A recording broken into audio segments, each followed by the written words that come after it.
알고 있으면 유용한 법률 정보가 가득합니다. 법대로 합시다. 더 로이어. 오늘도 일상 속에서 겪을 수 있는 다양한 법적 분쟁들 살펴보고요. 속이 시원해지는 해결책도 함께 알아보도록 하겠습니다. 네, 오늘 첫 번째 사건 열어볼게요. 어떤 내용인지 화면으로 확인해 보시죠. 형과 고인의 명복을 빕니다.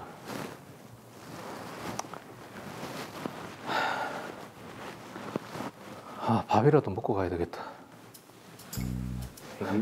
그래, 장례식장에 이렇게 좀 시끌벅적해야지. 어? 근데 저 사람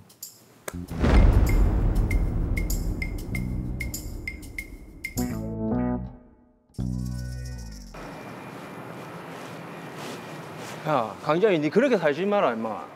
내가 뭘? 친구가 돈 100만 원 빌려달라는데 사내 자식이 모양 빠지게 꽁지가 빠지라 도망치고 말이야. 뭐라고? 니 애들이 뭐라고 부르는지 아나? 소금쟁이라 부르는데, 소금쟁이, 임마. 이게 짓거리면 더 안 좋아나. 다시 얘기해봐라. 뭐랬는데? 문석이는 그날 저를 폭행죄로 경찰에 신고했고 저는 결국 200만 원의 합의금을 주고 사건을 해결해야 했습니다. 와, 문석이를 여기서 보네. 아싸. 광 3점에 초단에 피까지 5점이네. 50만 원씩 주이소.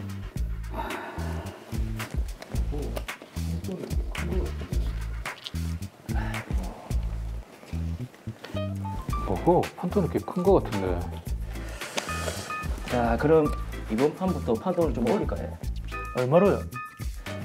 2배, 20만 원. 어떻습니까? 나는 뭐무것도 없고 하겠습니다. 일단 가보시죠. 오케이. 20만 원이면 거의 도박 아니가. 나도 지난번처럼 당하지만 않을 거다. 어디 두고 보자, 박문석이. 안녕하세요. 저 일단 이것 좀 받으시고요. 아니, 뭐, 예. 아니 무슨 일로 오셨습니까? 저 다름이 아니라 며칠 전에 장례식장에 왔는데 제가 지갑을 잃어버렸거든요. 혹시 CCTV 영상 좀 볼 수 없겠습니까? 지갑을 도둑 맞았다고요? 언제 장례식장에 왔다 갔습니까? 5일 전에 특 1호실로 제가 조문을 왔었거든요. 턱 1호실이라. 여기 있네.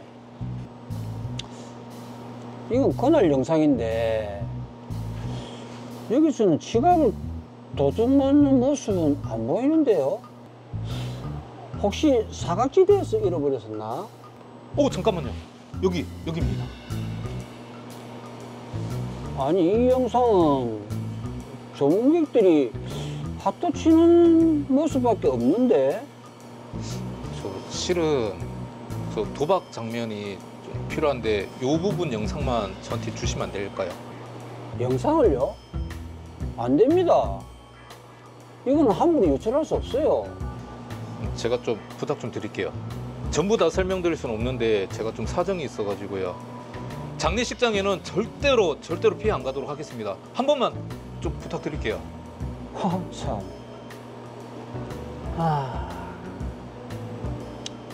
그럼 영상은 드릴 수는 없고 요 부분만 핸드폰으로 살짝 찍어 가세요. 더 이상은 내가 도움 줄 수 없습니다. 그것만이라도 감사합니다. 네. 정말 감사합니다. 요 부분 요렇게. 네. 네. 감사합니다. 예.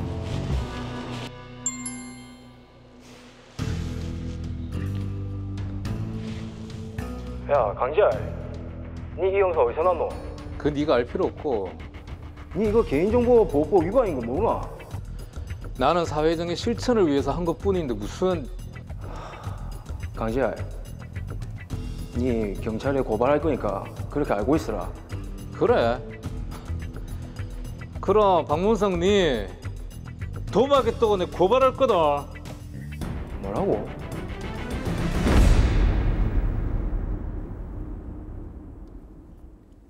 네, 친구라고 하면서 이렇게까지 하셨어야 하는 건지. 자, 강지환 씨와 박문석 씨 사이가 정말 악연이네요. 그렇습니다. 지금 서로 고발하겠다고 하는 그런 상황인데 해결책을 좀 알아봐야 될 것 같습니다. 강재한 씨와 박문석 씨는 원래 지인 사이였지만 둘 사이에 폭행 사건이 벌어진 후 사이가 멀어졌는데요. 이 일로 인해 강재한 씨는 앙심을 품고 있었습니다. 그러던 차에 장례식장에서 박문석 씨가 치는 고스톱을 보니 오고 가는 금액이 큰 것을 알게 됐고, 이를 빌미로 삼기 위해 장례식장 CCTV 담당자를 찾아가 영상을 요청했습니다. 어렵사리 해당 장면을 촬영해온 강재한 씨는 박문석 씨에게 이 영상을 보내면서 돈을 요구했는데요. 박문석 씨는 이에 응할 수 없고 개인정보보호법 위반으로 강재한 씨를 고소하겠다고 했습니다. 네, 지금 서로 고발을 하겠다고 하고 있습니다. 자, 최재원 변호사님, 이 고발을 할 수 있는 범죄 혐의가 있습니까? 네, 참 악연인 것 같습니다. 그러게요. 네, 사례에서는 여러 가지 법률 위반 혐의들이 좀 보이는데요. 우선 강재한 씨 같은 경우에는 개인정보보호법 위반 혐의가 있을 것 같습니다. 개인정보보호법 위반 혐의라고 하셨는데 지금 CCTV 영상에 찍힌 모습을 개인정보라고 볼 수 있는 건가요? 다들 개인정보보호법이라고 많이 들어보셨을 텐데요. 예. 이 법률에 따르면 이제 개인정보라고 하는 것은 개인을 알아볼 수 있는 정보로서 이제 성명이라든지 뭐 주민등록 번호뿐만 아니라 영상을 통해서도 그 개인을 식별할 수 있으면 그 영상 자체도 개인정보다 이렇게 보고 있습니다. 근데 사실 그 아파트 단지나 회사, 학원, 특히 뭐 학원 같은 데서는 아이가 사라져서 찾거나 할 때 보통 보면은 이 CCTV 영상 좀 봅시다 이런 경우가 많거든요. 그렇죠. 이게 단순히 보기만 하는 게 문제가 됩니까? 네, 좀 설명을 드릴 건데요. 일단 현재 시행 중인 개인정보보호법 제71조에서는 정보 주체의 동의를 받지 않거나 또는 이제 부정한 방법으로 개인정보를 제공받은 자에 대해서 5년 이하의 징역 또는 5천만 원 이하의 벌금형에 처하도록 규정을 하고 있습니다. 그러니까 이제 무단으로 개인정보를 제공한 사람도 처벌을 받지만 일단 무단으로 개인정보를 제공받은 사람도 처벌을 받을 수 있습니다. 네. 자, 그럼 지금 강재한 씨 같은 경우에는 이미 녹화된 CCTV 영상을 휴대폰으로 이제 촬영을 한 거잖아요. 이것도 개인정보를 제공받았다라고 볼 수 있습니까? 네, 이제 사무장님 이제 물어보신 것과 이제 아나운서님 물어보신 것과 연결해서 말씀을 드리자면 네. 사실 강재한 씨는 직접 CCTV 영상을 파일로 받은 것은 아니고 네. 틀어져 있는 영상을 자신의 휴대전화기로 촬영을 한 거거든요. 네. 그래서 이게 이제 과연 제공받은 걸로 볼 수 있느냐 이 여부가 최근에 대법원에서 쟁점이 된 적이 있었습니다. 오, 궁금합니다. 대법원에서는 이걸 어떻게 봤습니까? 이제 결론부터 말씀드리면 일단 강재한 씨처럼 CCTV 영상을 자신이 따로 촬영을 하거나 아니면 이제 촬영을 하지 않더라도 이제 시청을 하는 것만으로도 개인정보 영상을 제공받은 것으로 볼 수 있다. 이렇게 우리 대법원은 판단을 했습니다. 네, 구체적으로는 이제 영상정보 처리 기기에 의해 촬영된 개인의 초상, 신체의 모습과 위치 정보 등과 관련한 영상의 형태로 존재하는 개인정보의 경우에 영상이 담긴 매체를 전달받는 등 영상 형태로 개인정보를 이전받는 것 외에 이를 시청하는 방식으로 영상에 포함된 특정하고 이제 식별할 수 있는 살아있는 개인에 대한 정보를 취득함으로써 지배 관리권을 이전받는 경우에도 개인정보를 제공받은 자에 해당할 수 있다. 이렇게 대법원이 구체적으로 설시를 했습니다. 네. 이야, 그렇다면 이게 CCTV를 단순히 보기만 하는 것, 시청하는 것만으로도 개인정보보호법에 위반이 될 수 있다는 건 명확해졌네요. 네. 자, 그렇긴 한데 이게 범죄가 일어났을 때 증거를 좀 확보하기 위해서 CCTV 영상을 확보하는 게 또 가장 중요하잖아요. 그럴 때는 뭐 어떻게 해야 됩니까? 네, 사실 이제 많은 분들이 CCTV 영상을 확보하는 방법을 좀 궁금해합니다. 예. 그 CCTV 영상이 사실 많은 경우에 또 유력한 증거도 되고 뭐 그러니까 그러신 것 같은데요. 저 역시도 이제 사건을 진행하다 보면 CCTV 영상을 좀 확보하기 위해서 뭐 온갖 방법을 좀 강구하긴 하는데 우선은 CCTV 관리 주체가 공공기관이냐 아니냐에 따라서 조금 나눠서 이제 살펴볼 필요가 있습니다. 자, 그럼 먼저 공공기관의 경우에는 요청을 하면 쉽게 받을 수 있나요? CCTV 영상을 관리하는 곳이 뭐 정부기관이거나 공공기관인 경우에는 정보공개 포털을 통해서 정보공개 요청을 하는 방법이 있습니다. 예. 이제 보통은 교통사고가 나거나 했을 때 지자체나 경찰청에서 관리하는 도로 CCTV 영상을 확보해야 하는 경우가 있거든요. 이때 이제 정보공개 포털을 통해서 해당 CCTV 영상을 제공해 줄 것을 요청을 할 수 있습니다. 네. 이제 다만 이 경우에도 개인정보를 이유로 이제 비공개 결정을 하는 경우들이 좀 있습니다. 그래서 이제 뭐 이유는 이제 다른 사람들이 CCTV 영상이 좀 나온다 이런 이유 때문인데요. 네. 이런 경우에는 처음에 이제 정보공개 선고를 할 때부터 시간대와 장소를 정확하게 특정해서 일단 신청을 하고 개인정보보호법 위반을 할 소지가 좀 있다. 그런 영상은 비실명 처리를 해서 제공해 달라 이렇게 처음부터 요청을 하면 네. 비실명 처리를 해가지고 제공을 해줍니다. 그럼 일단 정부나 공공기관은 그런 절차가 있고 정부나 공공기관이 아닌 곳은 어떤 절차로 CCTV 영상을 확보할 수 있습니까? 네, 사실 이제 정부나 공공기관이 아니라 뭐 사적 단체라든지 아니면 사설 건물에 있는 CCTV 영상을 확보하는 경우가 제일 까다롭습니다. 네. 이럴 때는 무단으로 CCTV 영상을 제공받으면 안 되기 때문에 적법한 절차를 좀 거쳐야 되는데요. 이제 만약 그 영상이 형사 사건과 관련된 것이라면 이제 수사기관에 이제 요청을 해서 영상을 좀 확보해 달라 이렇게 미리 얘기를 하면 되고요. 네. 그리고 수사기관에서 해당 영상을 확보를 하고 나면 그때 이제 정보 공개를 신청을 해서 영상을 제공받는 방법이 있습니다. 그리고 이제 만약 형사 사건과 관련이 없는 영상인 경우에는 수사기관에서는 따로 영상을 확보를 하지는 않거든요. 네. 그럴 때는 법원을 통해서 증거 보전 신청을 하고 증거 보전을 받는 방법으로 제공받을 수 있습니다. 아무래도 CCTV 영상 안에 개인정보가 담겨 있기 때문에 좀 까다롭게 관리가 되는 부분인 것 같은데 자, 또 하나 짚어봐야 되는 부분이요. 지금 CCTV 영상을 찍어가라고 암묵적으로 허락한 지금 직원 김정우 씨도 이분 문제가 되지 않을까 싶습니다. 어떻습니까? 네, 잘 보셨습니다. 좀 전에 설명드린 것처럼 우리 대법원은 단순히 CCTV 영상을 시청하는 것만으로도 개인정보를 제공받은 것으로 볼 수 있다 이렇게 판단하고 있기 때문에 김정우 씨처럼 CCTV 영상을 보고 가라 하거나 아니면 휴대전화기로 찍어 가라 이렇게 이제 허락해 주는 경우도 사실 개인정보를 제공한 것으로 볼 수 있기 때문에 처벌을 받을 수 있습니다. 근데 사실 이게 가장 큰 문제가 되는 게 뭐냐면 CCTV 영상을 확보를 하고 싶어도 그 절차를 거치고 있는 동안에 CCTV 영상의 보관 기간이 좀 짧지 않습니까? 절차 진행 중에 삭제되고 없어요. 그렇죠. 이거 어떻게 합니까 이게? 사실 이 부분이 또 문제가 되긴 하는데요. 짧게는 일주일, 길어도 2달 이상 이렇게 CCTV 영상이 보관되지 않는 경우가 훨씬 많습니다. 그렇죠. 이제 우선은 해당 CCTV 영상을 관리하는 곳을 확인한 다음에 그 영상의 보관 기간을 이제 확인을 해봐야 됩니다. 그런 다음 보관 기간이 너무 짧다면 그 담당자한테 적법한 절차대로 향후에 이제 요청을 할 예정이니까 그 영상이 삭제되지 않도록 따로 좀 보관을 해달라 이렇게 이제 부탁을 해놔야 됩니다. 그래서 이제 삭제되지 않고 보관이 되어 있다면 앞에 말씀드린 대로 적법한 절차대로 확보를 하면 됩니다. 저 같은 경우는 조금 팁이 있는데요. CCTV 영상을 관리하는 담당자를 찾아가가지고 별도로 USB 같은 것을 하나 사서 이제 제공을 해주고 네. 삭제되지 않도록 USB 좀 담아주시면 안 되겠냐라고 부탁을 하면 그렇게 따로 보관을 해주시긴 합니다. 그래도 그런 방법이 있네요. 자, 요즘 사실 아파트나 공공장소에 CCTV가 없는 곳이 없을 정도로 정말 많이 설치가 되어 있는데 이런 곳은 아무래도 좀 더 많은 주의가 필요하겠네요. 네, 맞습니다. 개인정보보호법의 구체적인 내용을 잘 모르기 때문에 이 사례의 직원인 김정우 씨처럼 CCTV 영상을 쉽게 보여주고 또 그러다가 처벌을 받는 경우들이 허다하거든요. 따라서 아파트나 회사 그리고 이제 공공장소 같은 곳의 CCTV 관리자분들은 이런 문제를 좀 충분히 인식을 하고 쉽게 CCTV 영상을 막 틀어주거나 보여주거나 하면 안 되고 적법한 절차에 따라 열람이 될 수 있도록 주의를 좀 하셔야 됩니다. 네. 자, 어쨌든 강지한 씨는 그렇게 해서 CCTV 영상을 빌미로 해서 지인인 박문석 씨를 지금 협박한 것으로 보이는데 이것도 당연히 처벌을 받겠죠? 네.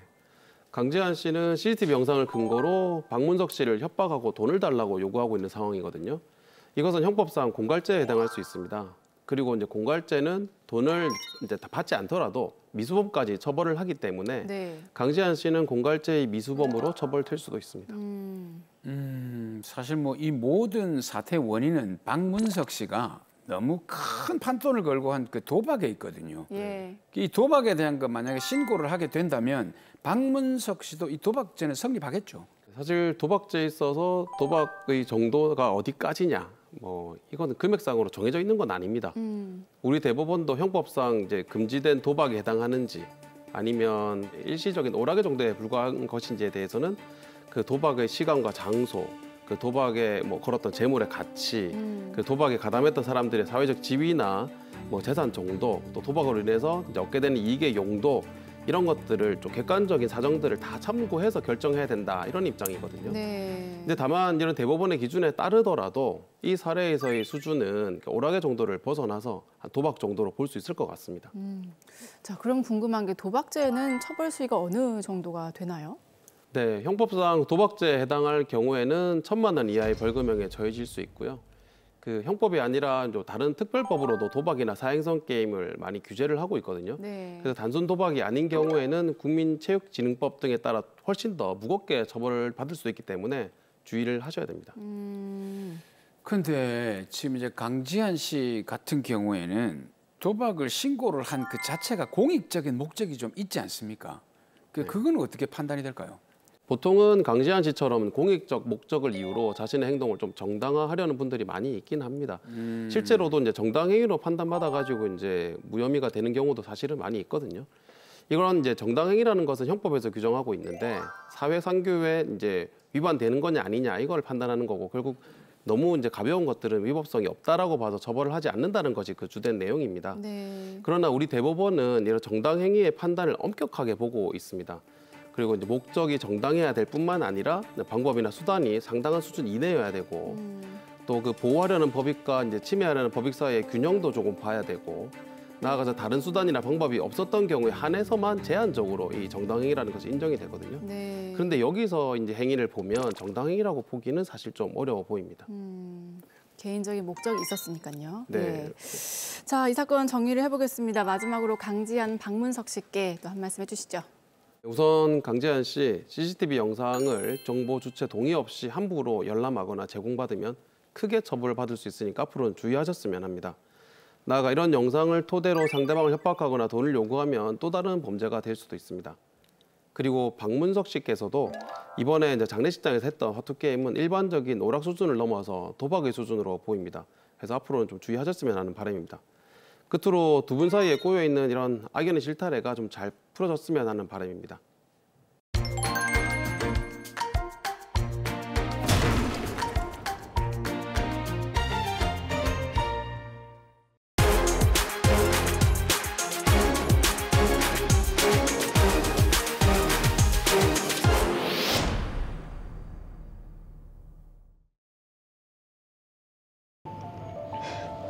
여보, 수술하고 치료 잘 받으면 괜찮을 기다. 대장암은 예후도 좋다 하니까 우리 힘내자. 어?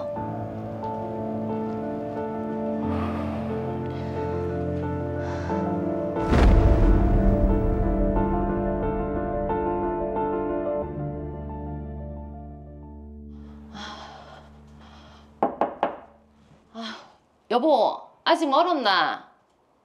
아, 왜? 아휴, 화장실 들어간 지 30분이 지났는데 아니 안 나오고 뭐하노? 아침 먹고 출근해야지.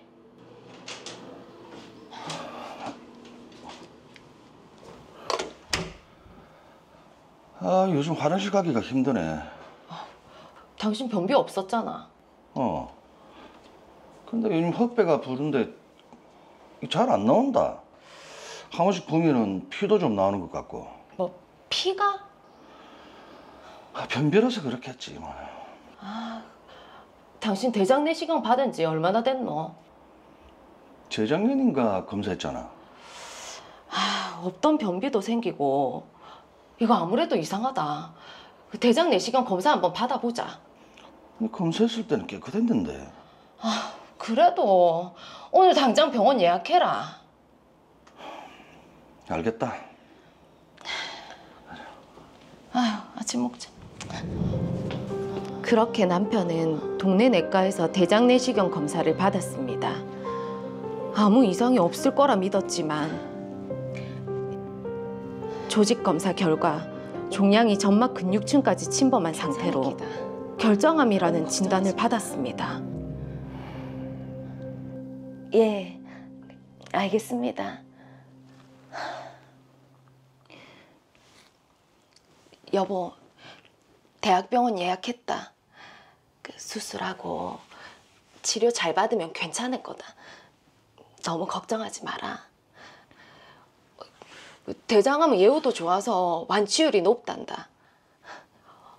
당신이 힘을 내서 치료 잘 받아야지. 어? 알겠다.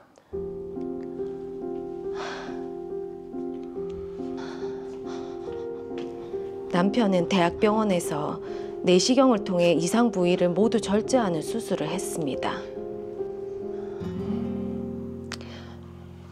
여보, 수술 잘 끝났다 하더라. 종양도 깨끗하게 제거됐고. 다행이네. 몸은 좀 어떻노? 괜찮다. 의사 선생님이 초기라서 치료만 잘 받으면 된단다. 그래. 그나저나 병원비는 없잖아. 아픈 사람이 병원비 걱정은. 당신 보험 들어놓은 것도 있고. 일단은 아무 걱정 말고 회복에만 신경 써요.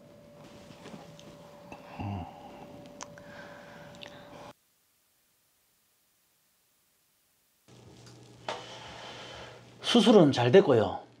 절제한 조직을 검사한 결과 대장 점막 고유층까지 종양이 침륜한 것으로 확인이 됐습니다. 보통 이런 경우 대장암이 아니라 대장의 제자리암에 해당이 됩니다. 다른 데 전이되거나 그렇진 않고요. 다행히 전이된 데는 없고요. 제자리암이라는 게 암이 갓 발생해서 침륜 활동을 시작하기 전이나 미미한 수준에 그치는 것을 말하거든요. 병기로 따지면 한 연기쯤 해당이 됩니다. 그나마 초기에 발견해서 정말 다행입니다. 감사합니다. 남은 치료 잘 받으시고 추적 관찰 잘 하시면 될 것 같습니다. 감사합니다. 그나마 정말 다행입니다. 아유, 검사를 잘 받으셨네요.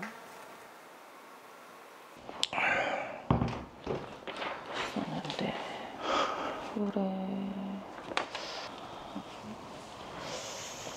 뭐 보고 있노? 당신 보험증권. 아니 결정감도 아니라는데 진단감이 나오나? 지난번에 보니까 제자리암 진단 뭐 요런 게 있더라고. 청구해야지. 당신이 보고 알아서 하소. 남편의 보험증권을 찾아보니 제자리암 진단을 받은 경우 500만 원을 지급한다는 내용이 있어 보험금을 청구했습니다. 그런데 예? 제자리암 진단금 지급을 할 수 없다고요? 아니 왜요? 이정수님은 제자리암이 아니라 결장암에 해당합니다. 일단 알겠습니다.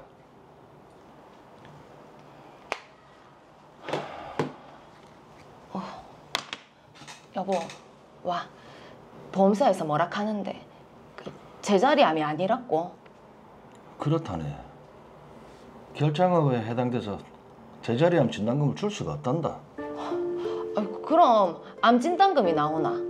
아니, 이 보험 계약도 무효란다. 왜? 이 보험을 가입을 하고 90일 이내에 결장암 진단을 받아서 무효고 보험금도 지급할 수 없단다. 아니 이게 무슨 말이고. 병원에서 제자리암이라고 진단을 했는데 뭐 이런 경우가 다 있노.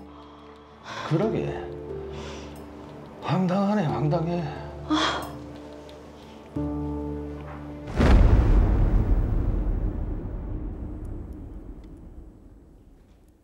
네, 이장수 씨가 분명 제자리암이라고 진단을 받아서 청구를 한 것인데 정말 황당하시겠어요? 그렇죠. 지금 이게 진단금을 좀 받을 수는 없는지 해결책을 한번 알아보도록 하겠습니다. 이장수 씨는 내과에서 대장 내시경을 받던 중 결장의 이상 부위가 발견돼 조직 검사를 받았습니다. 검사 결과 종양이 점막 근육층까지 침범한 상태로 결장암이라는 진단을 받았는데요. 이후 대학병원에서 내시경을 통해 이상 부위를 모두 절제했습니다. 그런데 대학병원에서 절제한 조직을 검사한 결과 대장 점막 고유층까지 종양이 침륜한 것으로 확인했고, 이는 대장암이 아닌 대장의 제자리암에 해당한다며 제자리암 진단을 내렸습니다.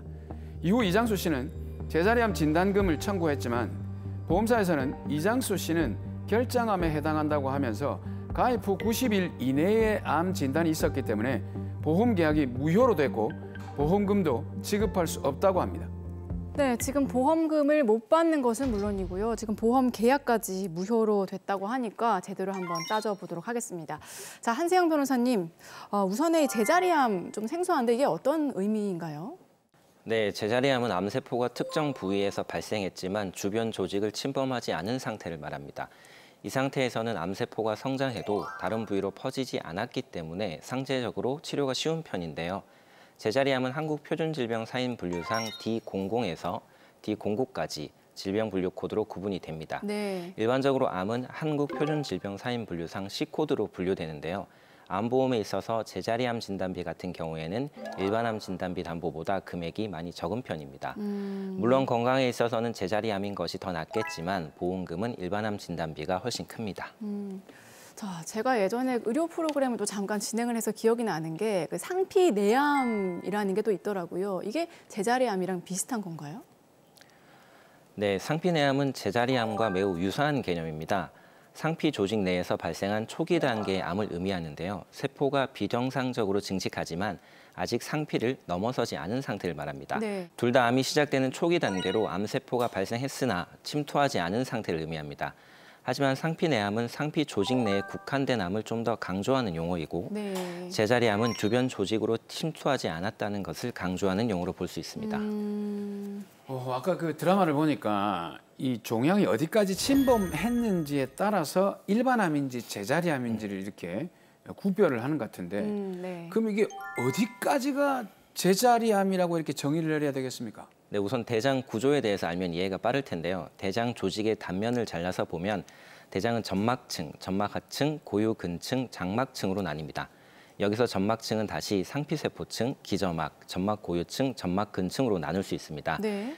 특히 이 사건과 같이 결장암에 대한 질병을 분류할 경우에 미국 합동암위원회 TNM 병기 체계와 세계보건기구가 정한 국제질병분류 체계가 있습니다. 서로 표현법이 좀 다르긴 하지만 보통 대장의 점막층에 암세포가 존재하는 경우 이를 제자리암으로 보고 점막층을 넘어서 점막 하층까지 침범된 경우 결장암이라고 보고 있습니다.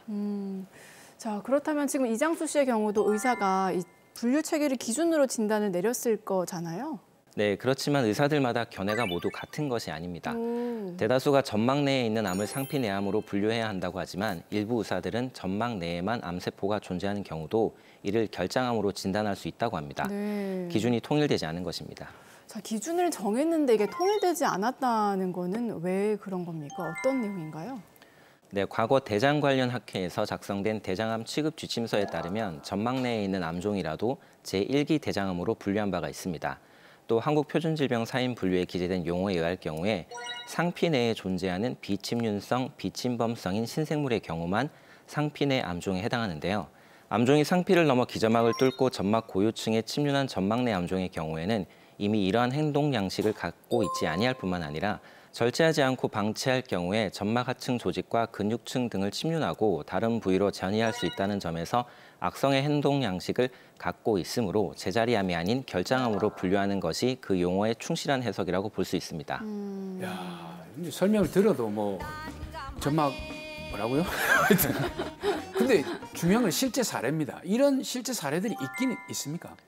네, 있습니다. 과거 이와 관련해서 결장의 점막 내에 존재하는 암종에 대해서 결장암으로 보아야 하는지 아니면 상피내암으로 보아야 하는지 다툼이 되어서 법원이 판단한 사례가 있습니다. 네. 해당 법원 역시 앞서 제가 말씀드린 부분을 언급하면서 여기에 더해 보험약관이 TNM 병기 분류법을 인용하지 않고 한국표준질병사인분류의 기준과 용어만을 인용하고 있는데 한국표준질병사인분류는 점막 내 암을 모두 상피내암이라 명시하고 있지 않으므로 점막 내에 존재하는 암종도 결장암이라 분류하는 해석도 합리성이 있다고 보았습니다. 자, 그래서 결론적으로 법원은 어떤 판단을 내렸습니까? 네, 우리가 약관 해석할 때는 여러 가지 원칙을 적용해서 해석을 하는데요. 그중 약관규제법이 정하고 있는 작성자 불이익의 원칙이라는 것이 있습니다. 약관이 불명확해 여러 가지 해석이 가능하고 각 해석마다 객관성과 합리성이 인정된다면 고객에게 유리한 해석을 적용해야 한다는 것입니다. 네. 앞서 말씀드린 판결은 이 원칙을 적용했는데요. 재판부는 점막 내에 존재하는 암종도 악성 신생물로 분류되는 질병인 암으로 보는 해석도 가능한데 이렇게 여러 가지 해석이 존재하는 경우에는 고객에게 유리한, 즉 보험금이 더 큰 결장암으로 보는 해석을 적용해야 한다는 것입니다. 네. 자, 그럼 궁금한 게 이장수 씨의 경우는 어떻게 봐야 될까요? 네, 이장수 씨의 사례에 대해서 설명하기 전에 미리 조금 더 알아야 하는 약관 규정이 있습니다. 요거 좀 중요한 것 같은데 그 약관 규정이 어떤 겁니까? 네, 보통 암보험 약관을 살펴보시면 일반적으로 보험 계약일로부터 암보장 개시일 전일 이전의 암으로 진단 확정된 경우에는 보험 계약이 무효로 된다고 정하고 있고 네. 암보장 개시일은 보통 계약 후 90일로 정해두고 있습니다. 쉽게 설명해 드리면 보험 가입하시고 90일 내에 암 진단을 받으면 보험 계약이 무효로 된다는 것입니다. 네. 보험 계약이 무효이니까 보험금도 당연히 지급받지 못하게 되는 것입니다. 자, 드라마에서도 보험사가 이제 그렇게 주장을 했는데 그런데 이 약관 규정이 왜 필요한 건가요? 드라마 사례를 보시면 이장수 씨가 동네 내과에 가서 대장 내시경 시술을 받던 중에 결장에 이상 부위가 발견돼서 조직 검사를 받았습니다. 네. 조직 검사 결과 종양이 점막 근육층까지 침범한 상태로 결장암이라는 진단을 받았는데요. 보험 가입 후 아직 90일이 지나지 않은 것이었습니다.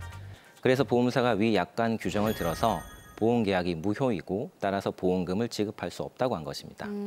처음 간 병원에서 결장암 진단을 받아서 이제 그런 건데, 자, 그럼 보험 가입 후 90일이 지나지 않았는데 암 진단을 받으면 이게 무조건 무효가 되는 건가요? 꼭 그렇지는 않습니다. 보험 가입 후 90일 이내에 암으로 진단받으면 보험이 무효로 된다는 규정에서 기타 피부암, 갑상선암, 경계성 종양, 제자리암은 제외됩니다. 따라서 만약 이장수 씨의 병이 결장암이 아니라 제자리암이었다면 90일 이내에 진단되었다고 하더라도 보험 계약은 유효하고 네. 이장수 씨는 제자리암 진단금을 받을 수 있는 것입니다. 야, 이게 지금 보험 계약하고 90일 이내에 결장암이 되면은 금액은 큰데 무효가 되고 제자리암을 받으면 금액은 작은데 또 그게 유효하니까 또 고객 입장에서는 또 금액이 작은 걸 주장해야 되니까 구도가 일반 구도하고 좀 다르다, 그죠? 네, 조금 특이한 사건입니다. 보통 보험 소비자가 보험금을 많이 받기 위해서 내가 진단받은 병은 암에 해당한다고 하고 보험사는 암이 아니라 제자리암이나 경계성 종양에 해당한다면서 적은 보험금을 주려고 하는 것이 일반적인 보험 소송의 구도입니다. 그렇죠. 그런데 이 사건은 보험 계약의 무효가 문제되는 상황이기 때문에 반대의 구도가 된 것입니다. 예. 자, 그럼 앞서 말씀하신 그 내용에 비춰보면 지금 결장암이 아니라고 보는 의사들도 많다고 하셨잖아요. 네, 그렇습니다. 오히려 대다수의 의사들은 암종이 점막 내에 존재하는 경우 제자리암이라고 보고 있고 결장암이라고 판단하고 있지 않습니다. 네. 그래서 실제로 이장수 씨가 대학병원에서 절제술을 하고 조직 검사를 한 다음 받은 최종 진단서에도 결장암이 아닌 제자리암 진단명이 기재되어 있었던 것입니다. 근데 이게 드라마와 비슷한 사례에서 대법원에서 이미 이 점막 내 암종도 결장암이라고 판단을 하지 않았습니까? 네, 그 부분 때문에 조금 이상하게 느끼실 수 있을 것 같습니다. 그러나 판결 내용을 다시 살펴보면 대법원이 점막내암을 무조건 결장암으로 보아야 한다고 판결한 것이 아닙니다. 대법원이 해당 사건에서 환자의 질병을 결장암으로 볼 수 있다고 판단한 것은 약관의 해석론에 의한 것입니다. 네. 약관을 해석해 봤을 때 대장 점막내암도 결장암으로 해석하는 것이 가능하니 고객인 보험 소비자에게 유리하게 결장암으로 보아야 한다고 판결한 것뿐입니다. 자, 그렇다면 이장수 씨의 경우에는 어떻게 봐야 될까요? 이게 결장암으로 봐야 되는 건지 아니면 제자리암으로 볼 수 있는 건지 어떻습니까? 네, 아마도 보험사는 대법원 판결의 결론에만 집중해서 이장수 씨의 질병이 제자리암이 아니라 결장암이라고 주장하는 것으로 보입니다. 그러나 이 경우도 이장수 씨에게 유리하게 약관이 해석되어서 적용되어야 하므로 이장수 씨는 자신의 병이 결장암이 아니라 제자리암이라 주장할 수 있습니다. 네. 그러면 보험계약도 유지할 수 있고 보험금도 지급받을 수 있을 것이라고 생각됩니다. 자, 이장수 씨가 한시름 놓으셨을 것 같은데 마지막으로 이장수 씨에게도 또 한 말씀 해주시죠. 네, 이장수 씨 대학병원에서 본인의 질병이 제자리암이라고 했는데 보험사에서는 결장암이라 주장하니 참 황당하셨을 것 같습니다. 보험사의 대법원 판결 취지를 잘 설명하셔서 보험금을 꼭 지급받으시기 바랍니다. 그리고 보험계약 잘 유지하셔서 혹시 그러면 안 되겠지만 나중에 재발돼서 결국 암까지 진단되셨다면 그때는 암 진단금도 잘 지급받으시기 바랍니다.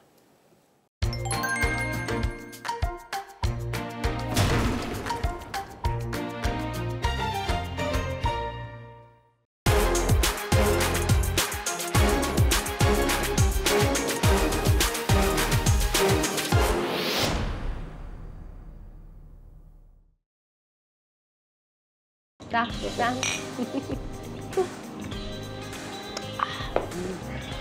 연우야, 여기. 못 온다더니 어떻게 왔는데? 몰라. 민재 그 자식이랑 이제 끝이다, 끝. 응? 너네 결혼 준비하던 거 아니가? 애다 문제로 싸웠는데 오늘 파혼하기로 했다. 파혼? 그럼 우리 연우 술 좀 팍팍 마셔야겠는데. 근데 누구? 여기 조명재라고 우리 외가 쪽에 먼 친척 동생이다. 예, 안녕하세요. 안녕하세요.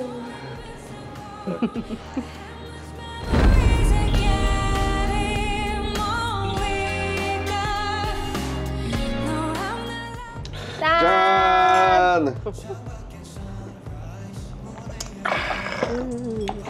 아이고, 응? 요 술만 마시면 속 베립니다. 그래서 안주도 좀 챙겨 드세요. 나는 누나는 손 있잖아. 와 조명대 이 사람이 이렇게 차별하나? 누나는 그 거울도 안 보나? 어? 연우 씨 같은 미인은 잘해줘야지. 야 조명대! 아, 연우야 그만해라. 내 처음 본다고 띄워주는 건데. 아닌데요? 진심인데요? 와 둘이 뭐지? 수상한데. 아, 수상하게 뭐가 수상해. 술이나 한잔 마시자. 예. 그래? 짠! 자, 뭐 이상한 전파가 왔다 갔다 하는데요. 아유, 연우 씨. 아.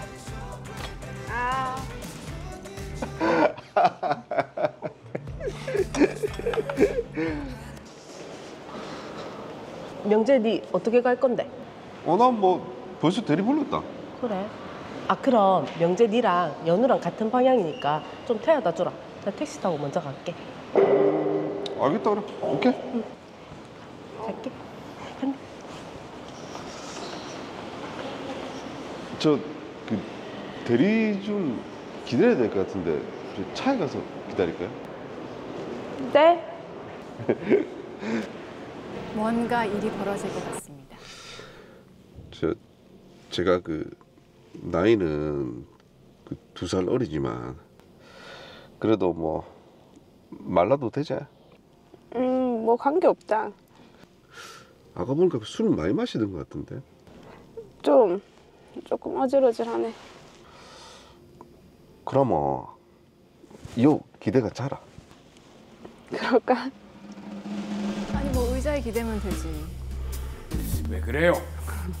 아이고 이 얼굴에 머리카락이 묻어있네.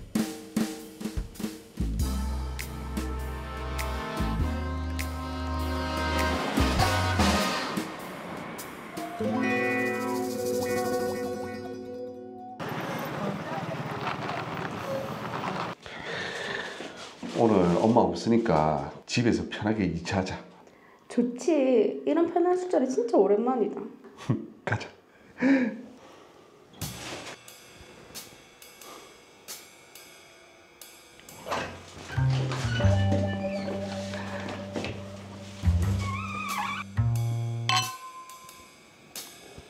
저희는 그렇게 술을 마시다가 서로 호감을 느꼈고 관계를 가졌습니다. 그런데 우리 파혼하기로 했는데 왜 연락했는데? 연우야, 그날은 내가 말이 심했다.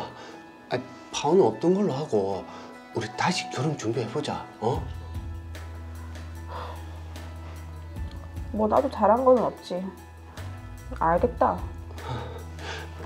그리고 예단은 엄마한테 잘 얘기해서 안 하는 걸로 할게. 걱정 마라. 고마워. 대신 그 돈은 우리 집 구하는데 보탤게. 그래. 그리고 예식장은 전화 오는 것 같은데. 안 받아도 된다. 예식장은 뭐? 아니 자기랑 전에 보고 왔던 거기서 스몰 웨딩을 하면 좋을 것 같다. 그럼 우리 주말에 한 번 더 가보고 결정하자. 그래. 준비 나왔습니다. 내가 갖고 올게.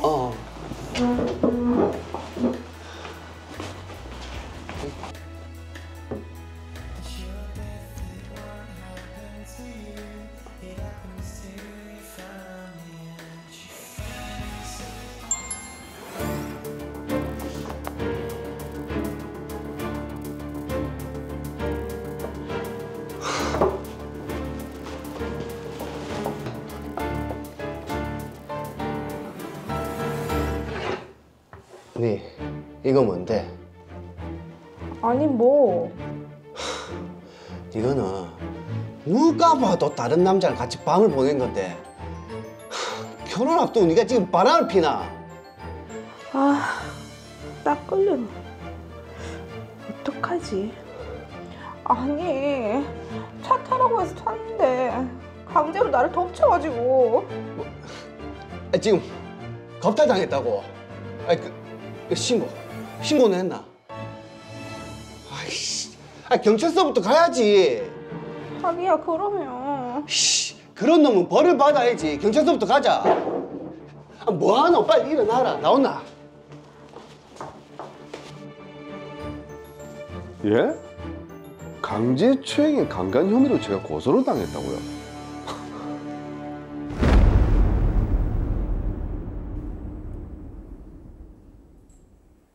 네, 강제추행의 강간 혐의로 지금 조명재 씨가 고소를 당했습니다. 사건이 커지는데요?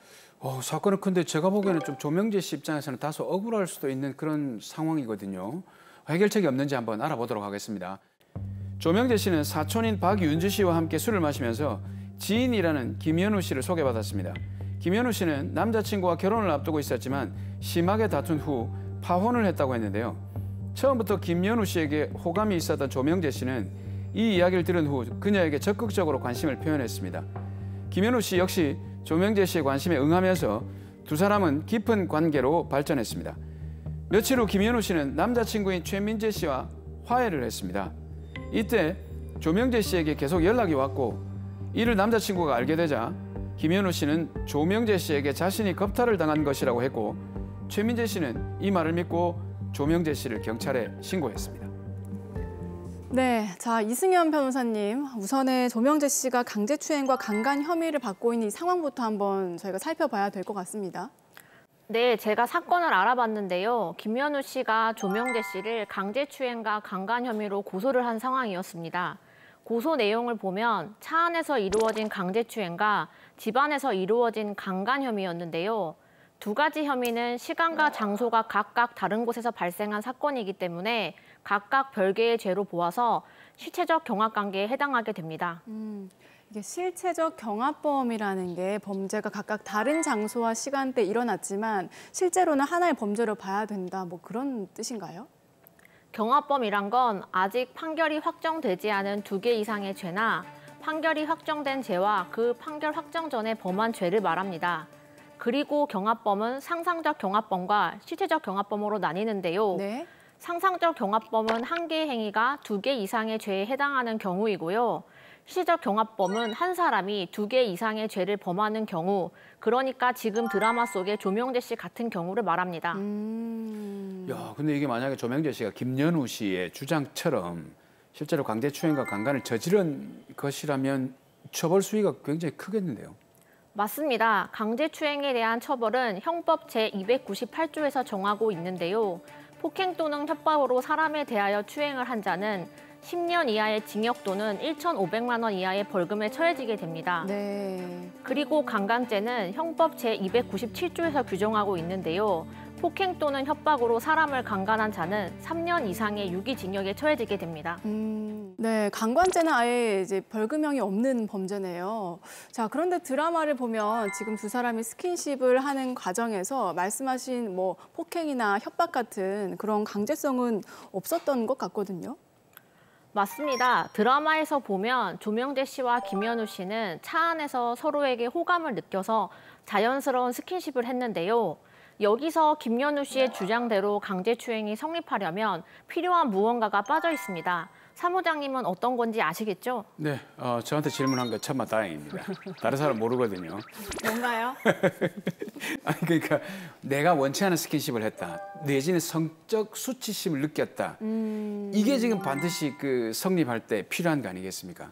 네, 역시 사무장님 대단하십니다. 피해자가 원치 않는 성적 수치심 또는 혐오감을 느끼게 하는 일체의 행위가 없었는데요. 네. 강간의 경우에도 가장 중요한 요건인 피해자 김연우 씨에 대한 폭행 또는 협박으로 반항을 억압한 사정이 없어 보이기 때문에 강간이 성립할 수 없을 것 같습니다. 자, 그럼 저희가 봐도 범죄가 성립하지 않을 것 같은데 왜 조명재 씨를 고소를 했을까요?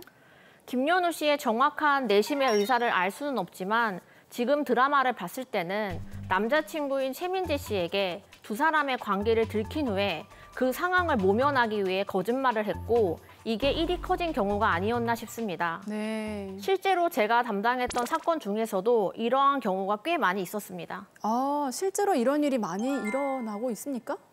네, 많이 있습니다. 네. 밤중에 여자친구가 연락이 안 돼서 찾던 중 다른 친구를 통해 여자친구가 다른 남자와 있었다는 사실을 알게 되는 경우가 있었는데요. 아이고. 이때 여자친구가 남자친구에게 추궁당하는 상황을 모면하기 위해서 남자친구에게는 강간을 당했다고 말을 하고 남자친구와 함께 허위로 강간을 고소로 진행을 하는 경우가 있었습니다. 아이고야. 이야, 정말. 근데 사실 뭐 저희들 이 드라마를 통해서 사건의 처음부터 끝까지를 볼 수 있어서 명백한 사실을 확인할 수 있는데 네. 일반적인 사건들은 보면 수사할 때 경찰은 이 모든 걸 확인할 수 없잖아요. 네, 그렇죠. 수사기관에서는 물론 조명재 씨가 강제로 김연우 씨에 대하여 추행을 하거나 강간을 한 사실이 없다고 밝혀질 수도 있습니다. 네. 하지만 대부분의 강제추행이나 강간 같은 성범죄 사건들은 단둘이 있는 공간에서 이루어지는 경우가 많기 때문에 수사기관에서 이러한 결백을 밝혀내는 것에 애로사항이 있습니다. 자, 그렇다 보니까 조명재 씨가 이 사건으로 재판을 받게 됐을 때 억울한 누명을 쓸 수도 있겠네요. 네, 그럴 수도 있습니다. 그런데 이러한 우려를 하는 이유는 피해자의 진술 자체가 증거다. 피해자가 일관된 진술을 하는 경우에는 유죄 판결이 나온다. 이런 이야기를 많이 들어보셨기 때문일 것 같습니다. 네, 맞습니다. 사실 뭐 조명재 씨 입장에서는 피해자 진술로 위주로 수사가 되면 어떡하지? 나한테 불리한 상황으로 흘러가면 어떡하지? 그렇죠. 이렇게 범죄자가 되는 건가 하는 그런 걱정을 할 수밖에 없을 것 같아요. 네. 하지만 실제 재판에서는 그런 걱정을 하지 않으셔도 됩니다. 우리 사법부에서 이루어지는 형사 재판의 목적은 사건의 진상을 파악하는 것, 그러니까 실체적 진실을 밝혀서 공정을 기하기 위함이고 이를 통해 인권 보장을 하는 것을 목적으로 하고 있거든요. 네. 때문에 재판부와 변호사는 증인신문과 증거조사 등의 여러 방법을 통해서 실체적인 진실을 밝혀낼 것이고 이를 통해 재판부가 판결을 하기 때문에 억울한 누명을 쓸지 모른다는 걱정은 안 하셔도 되겠습니다. 보통 이런 경우에는 아까 변호사님 얘기하셨듯이 단둘이 있기 때문에 결백을 입증하기도 힘들지만 범죄를 입증하기도 힘들거든요. 네. 그래서 보면 이게 피해자의 진술이 신빙성이 있고 일관성을 가지고 있으면 재판부에서는 이걸 가장 유력한 증거로 판단하고 있지 않습니까? 네, 맞습니다. 지금 성범죄 형사재판에서 피해자의 진술이 신빙성이 있으면 유력한 증거로 인정되는 것은 맞습니다. 하지만 올해 초 대법원에서는 성범죄 사건에 있어 피해자 진술과 관련해서 성인지 감수성 선례가 폭넓게 인정돼선 안 된다고 지적을 하기도 했는데요. 네 가지 정도의 이유를 들었습니다. 첫째, 피고인의 주장이나 변명이 모순되거나 석연치 않은 면이 있다고 하더라도 조금이라도 범죄 사실에 의심이 있다면 무죄를 선고해야 한다는 점이고요. 둘째, 성범죄 사건에서 성인지 관점을 유지해야 하지만 피해자 진술의 증명력을 무제한 인정하거나 유죄로 판단해야 한다는 의미가 아니라는 점입니다. 세 번째는 피해자도 자신이 경험한 부분에 한정해 진술하며 여기에는 자신의 주관적 평가나 의견이 포함될 수밖에 없다는 것. 마지막 네 번째는 피해자의 진술이 유일한 증거인 사건에서는 의심을 할 여지가 없을 정도로 확실한 경우가 아니라면 피고인에게 이익, 즉 무죄로 판단해야 한다는 것입니다. 네. 자, 어쨌거나 조명재 씨에게는 좀 도움이 될 만한 또 대법원 판례가 나온 셈이네요. 네, 그렇습니다. 자, 그럼 조명재 씨는 재판에서 어떻게 자신의 무죄를 좀 입증을 해야 되겠습니까? 우선 강제추행의 경우에는 술자리에 함께 있었던 지인을 증인신문해서 두 사람이 호감을 갖고 있었고 술자리에서도 자연스러운 스킨십이 있었다는 점을 밝힐 필요가 있습니다. 그리고 김연우 씨가 추행이 이루어졌고 심한 저항을 했다고 진술하는 장소인 차를 비치고 있는 CCTV 영상을 확보한 뒤 분석을 요청해야 합니다. 분석을 통해 과연 김연우 씨의 말과 객관적으로 부합하는 장면이 있었는지를 살펴봐야 하는 것이죠. 그러면 강간 부분은 어떻게 입증을 해야 될까요? 두 사람만 있었던 상황이니까 또 결백을 주장하기가 쉽지 않을 텐데요. 강간의 경우에는 조명재 씨가 김연우 씨의 반항을 억압하는 과정에서 김연우 씨에게 상처 등이 생긴 것이 있는지를 먼저 살펴봐야 하겠고요. 강간을 당한 직후에 김현우 씨가 조명재 씨의 집을 나오면서 탄 엘리베이터 안에서의 행동과 표정 등을 살펴서 김현우 씨의 진술이 신빙성이 있는지를 따져보아야 할 것입니다. 네. 이러한 과정을 거쳐 피해자 진술이 유일한 증거인 이 사건에서 재판부가 피해자 진술의 신빙성에 대한 판단을 거쳐 피고인에 대한 무죄 판결을 선고할 수 있도록 노력해야 할 것입니다. 자, 그럼 만약에 조명재 씨가 이제 무죄 판결을 받게 되어도 사실 상황 자체가 굉장히 억울하잖아요. 자, 그렇기 때문에 김현우 씨를 무고죄로 고소를 한다거나 위자료를 좀 청구할 수 있을까요? 무고죄 고소도 가능하고 무고죄도 성립할 것으로 예상이 됩니다. 김현우 씨가 자신의 상황을 모면하기 위해서 조명재 씨를 신고한 만큼 무고죄 처벌은 반드시 이루어져야 하겠습니다. 네. 무고죄의 경우 10년 이하의 징역 또는 1,500만 원 이하의 벌금에 처하도록 규정되어 있습니다. 법원에서는 성범죄 무고 사건, 특히 강간 같은 경우에는 실형을 선고하는 등 강력하게 처벌을 하고 있는 추세입니다. 조명재 씨의 경우 판결 결과에 따라 그동안 심적으로 고생한 부분에 대해서는 위자료 청구를 통해서 어느 정도 금전적 보상도 가능할 것으로 보입니다. 네, 이 사건 마지막으로 정리를 해보겠습니다. 조명재 씨와 김현우 씨에게 또 한 말씀 더 해주시죠. 김현우 씨, 당장 곤란한 상황을 벗어나기 위해 한 거짓말이 나중에 더 큰 문제를 불러오는 경우가 많습니다. 가장 좋은 방법은 자신의 잘못을 인정하고 상대방에게 진정성 있는 사과를 하는 것이 최선이라는 점을 명심하시기 바랍니다. 그리고 조명재 씨, 우리나라 사법부는 명재 씨의 결백을 밝혀줄 충분한 능력과 의지가 있는 곳입니다. 너무 두려워 마시고 법률 전문가와 함께 자신의 무죄를 밝히기 위해 노력한다면 진실은 꼭 밝혀질 것입니다.